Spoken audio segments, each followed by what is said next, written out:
Hi, Mohammed. I need you to keep working on your summary just a little bit because there's some plagiarism. And I find that out by clicking on this tile. You can find this tile if you go into grades and find the name of this assignment. You'll see the same green tile and you click on it. And this is your plagiarism report.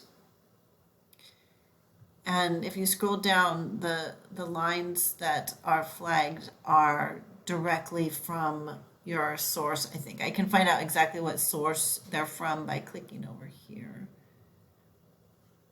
That's funny. So, so it says it's from a student paper, but what it's actually from, I think, is from your source that probably was quoted in this paper. That's why the match is made.